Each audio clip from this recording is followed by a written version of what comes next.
Hello, my name's John Manzella, and welcome to the show. Today, my guest is Sam Baker, Director of Global Development for SR Instruments. Sam, welcome to the show today. Hi, John.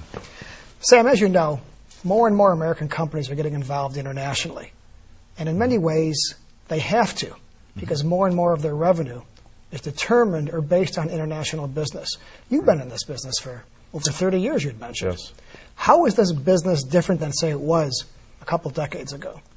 Well, one of the things that's really something that I've seen is that a lot more smaller businesses are able to get into the business. Very important. And they're able to get into the business because of the internet. I mean, any small company that has a website is probably getting international inquiries. I have actually, and it's amazing to me, but I've actually talked to companies and I say to them, okay, you've got a website. It's really, really nice. It's good to look at. What are you doing with the inquiries? And amazing to me that people would say, well, we just don't do anything with them. We sort of throw them away. And it's incredible, but it actually is true. They just don't know what to do. They kind of freeze like the deer in the headlights. They don't know what to do, and they look at them, and it's foreign language. It's not in it's in English, but it's a foreign place, and they aren't familiar with it, and they just ignore it. Sam, for the small and medium-sized manufacturer that's interested in exporting, how many markets do you suggest they begin entering initially? I would say start with the close ones and maybe the easy ones. Canada, especially Mexico. Canada. I mean, in this part of the world, we don't consider Canada even to be an export market in a lot of cases. Right. A lot of companies do consider it as a domestic market, but we more or less do that at our company. But certainly Canada, certainly Mexico, certainly places that are very export friendly. I mean, European markets. For us right now, as I look at the landscape, the Middle Eastern markets are ones that are very interesting. Now, that's a different thing, and that's something that maybe you'd want to wait on until you get your feet wet in a more, I don't want to say friendly, but a more an atmosphere that you're more familiar with. Well, let me ask you culturally and otherwise. Just that. Here's on the other side of the coin, you've got China, 1.3 billion population, Right. third largest world economy. Exactly. And you've been spending I quite a just bit of came time from China a couple of but that weeks is a ago. difficult country for small and medium-sized companies to initially break into, isn't it? When I started doing this kind of business, it would have been very difficult. These days, not difficult Much at all. easier. Much easier because, number one, you have a bunch of people in China who are running businesses who have been trained in the United States. US, right. The guy that I was working with in Shanghai, he went to school in Boston, and he speaks the language. The language isn't a problem. The understanding of U.S. culture isn't a problem. That's another fear that small companies have is this whole aspect of cultural accommodation.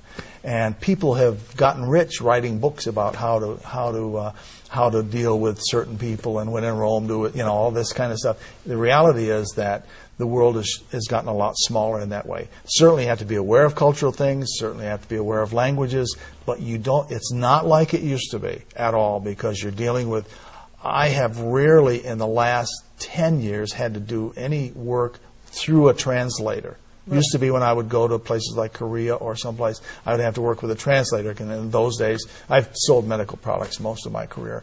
In those days, I would be talking to perhaps a group of nurses or something, and I would have to work through a translator. Now, once in a while, I will find somebody who is maybe the head of a company that I need to talk to, and maybe they're an older person, and maybe they don't do well with the language or they're not comfortable with it. In that case, then we can use an interpreter, but there's always an interpreter available. I was just in Japan and talking to a head of an engineering part of a company, and he was uncomfortable with the language, but he certainly understood it. But he brought in one of his young engineers who studied English and spoke fluently, and we just talked that way. Let me ask you, I know a number of small and medium-sized and large companies have a pretty important fear, and that is the fear of intellectual property being stolen. Right. Has that been a problem for your company? From time to time, we have had situations where, not in the current company, because we have so many competitors that we, people are one scale looks like another one or whatever. But we don't have so many competitors in the OEM part of the business. We have competitors in our regular line.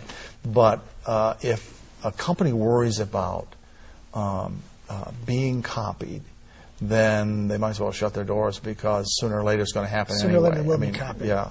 Now you can go Is to the key just to stay 6 months ahead in terms of your technological Exactly. development? Yeah. And in addition to technology, the thing that puts a company on the map for another company is the building of relationships. And the whole It's all business, about the relationship. the whole idea of international business is relationships. It's building those close personal relationships with the people that you're doing business with, to the point where they trust you and you trust them. And that means communication, regular communication with the company. How often do you have to visit these Top countries? quality and all that. That's a funny thing, because in the 80s and 90s it was, you needed to be there a lot. Nowadays, because of the internet, because of the phone and Skype and all kinds of things, you can communicate, and there is not that same level of requirement that there used to be when they wanted you to come and be face to face. You still need to do it. You still need to maintain those relationships. You still need to get them going. One of the best ways that I found to do it for a small company like ours, without a huge budget, is to go to well-known international trade shows. Mm-hmm. Then you can send a notice to all your contacts and say, I'm going to be here, and then you set up a schedule. And at this, the most recent medical show, which is the largest in the world in Dusseldorf, Germany, I met with probably 25 different people over a 4-day period, and we're beginning to do business with at least 5 to 8 of those companies right now, maybe even more coming along the way. In terms of the most difficult country to do business, what would that be? I don't, Or what particular region of the world? Maybe that's an easier question.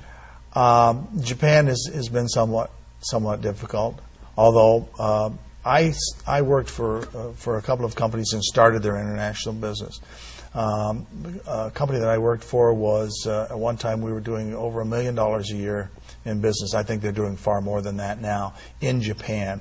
And I actually found it to be quite enjoyable working there, and made some friends there, have managed to keep those friends, and those folks are actually able to help me in getting other business going. Why initially was it so difficult? Initially, was it the cultural in Japan, it was the cultural thing.